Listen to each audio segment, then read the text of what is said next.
Hi, my name is Letitia Peters, and I'm going to do a presentation on the Philippine culture. My presentation title is A Glance into the Filipino Culture. So we're going to take a quick overview of what we're going to look at today.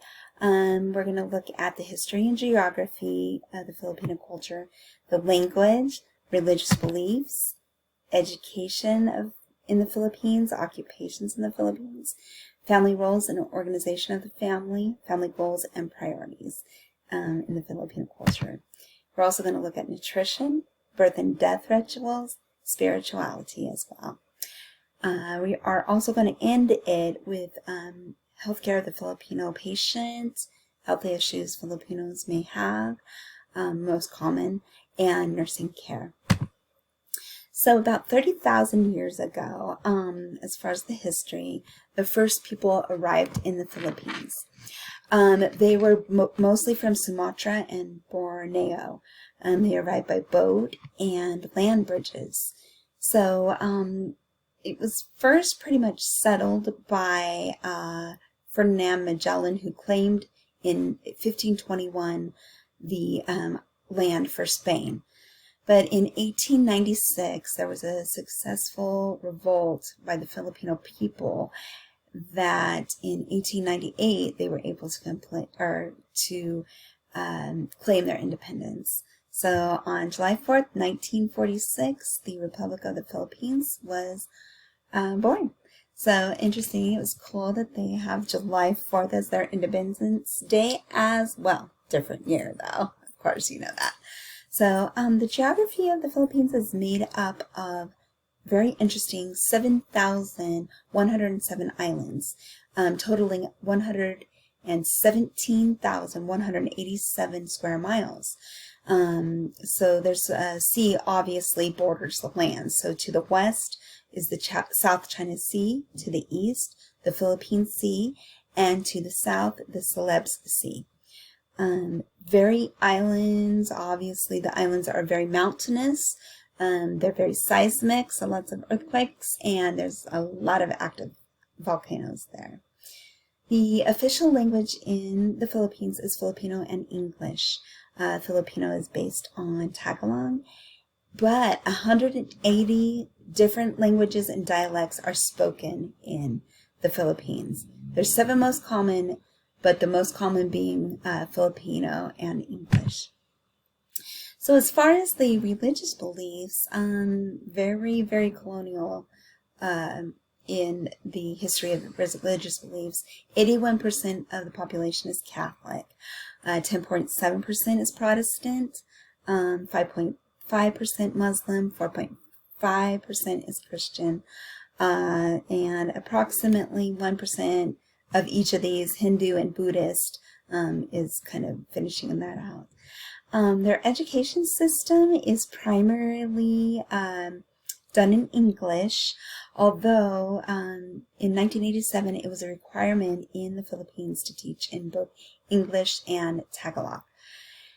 But after primary school, the Philippine students are only allowed to speak English or learn in English.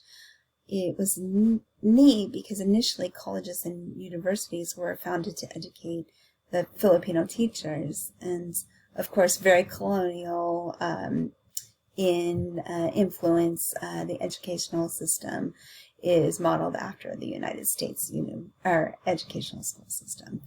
So as far as occupations, there are 10 top occupations in the Philippines, and those are sales professional, software developer, customer service specialist, marketing specialist, administration manager, recruiter, IT support specialist, HR professional, IT consultant, and accountant. So pretty cool top 10 in the Philippines. We're going to look at the family structure. So obviously the family structure is very important in Filipino life. If you had any Filipino friends, which I've had a ton of, they're super sweet, special people. They value their family and they value their friends. It's very important to their social life.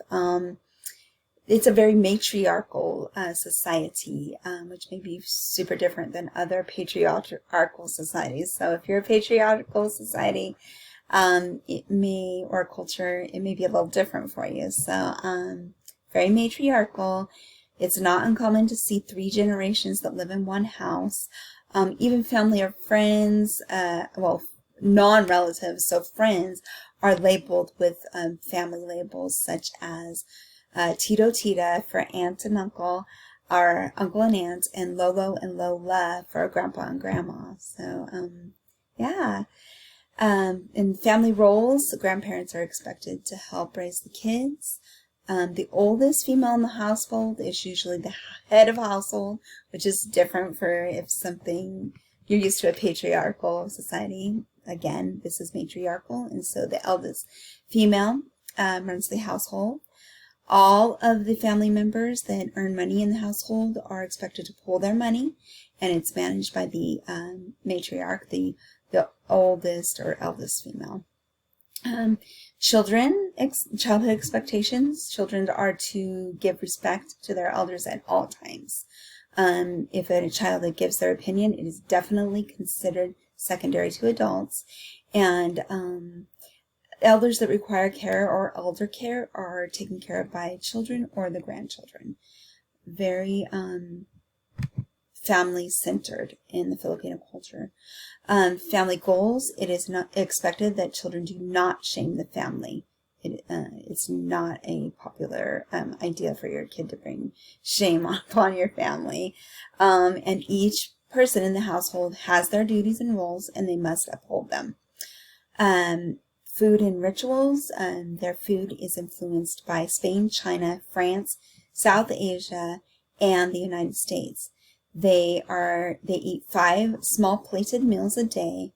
All courses are served simultaneously, so they don't do like they do in America, which is like, I'm going to have an appetizer, a soup, a salad, a main course, and a dessert. So it's not how that's done in the Filipino culture. Food is usually eaten with a fork, a spoon, or your fingers. The center of all meals must contain white rice. And then there's a lot of corn, noodles, and bread that are also served. Fish and chicken, pork, fish, and chicken are served. Beef is reserved for special occasions. Coconut is used abundantly in everything, especially in soups and desserts. When people are invited to dinner, they're expected to compliment the wife's house. You are to bring a hostess gift, which is usually flowers or chocolates. Do not bring chrysanthemums or lilies, because chrysanthemums or lilies are used in funerals, so you do not want to bring that to a dinner. If a gift is wrapped, Filipino culture, you do not open that gift until after the guests leave. And it is an expectation to have a handwritten note delivered to the hostess 1 week after invitation. So, very neat. In birth, it is common to place squash leaves on the abdomen of a pregnant person when it is time to induce labor. People drink coconut water they feel it quickens labor. After the baby is born and the placenta is delivered, the placenta is buried, and that is a signal of the end of pain and blood loss. Mothers' abdomens, after they've delivered, are wrapped to help contract the uterus. And family come over when the baby is born and after they're released to help with family chores so the mother can concentrate on her new little baby. With death rituals, they have wakes, and wakes are to last and stay with the body 3 to 7 days. Some traditional Filipinos will bury their dead under their kitchen.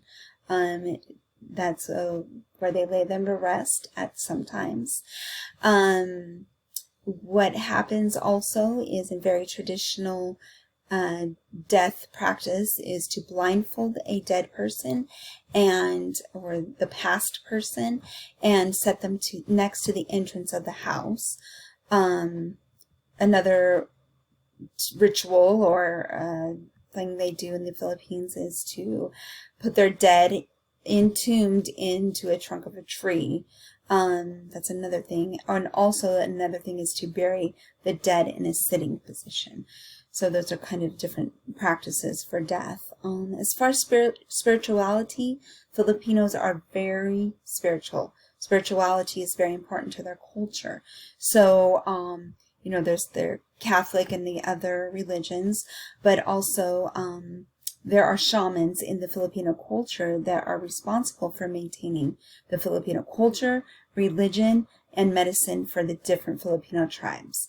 And then there's also shamans are also used to communicate with spirits. So that's another thing that is practiced in the Filipino culture. So births, there's 20 births in 1,000 people. It is interesting, but since the 1950s, the birth rate has steadily decreased. And there's also traditional traditional birthing assistants that like to be used in birth, so that they keep their culture within the birthing practices. Health practices would be the yin and the yang, the hot and cold. People recover with the help of the family, friends, and faith in God, and seek advice from family and friends that are professionals. Coping practices would be having patience and endurance, flexibility, humor, and maintaining group harmony. Diseases are common: diabetes, heart disease, stroke, cancer, diseases that affect the airway and lungs. Causes are the smoking, of course, dietary issues, inactivity, heavy alcohol use. And you could prevent this by having smoking cessation, eating healthy foods, exercising, and using alcohol in moderation. So as far as taking care of the Filipino patient, I would ask questions. As a nurse, I would ask questions, ask about their preferences. Don't assume that a person prefers a certain way of doing things just because they look like they are part of a certain culture. You need to respect a person's culture.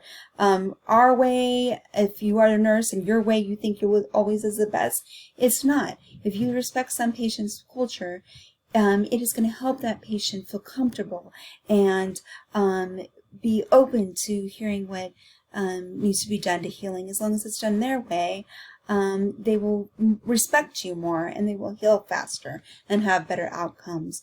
You need to try to respect their use of hot and cold, yin and yang at appropriate times. Make sure that their family is included as long as what the patient wants that. And you just allow time for spiritual reflection for your Filipino patient. Just ask questions, ask questions, ask questions. So anyway, I hope you enjoyed my presentation on the Filipino culture. Thank you so much.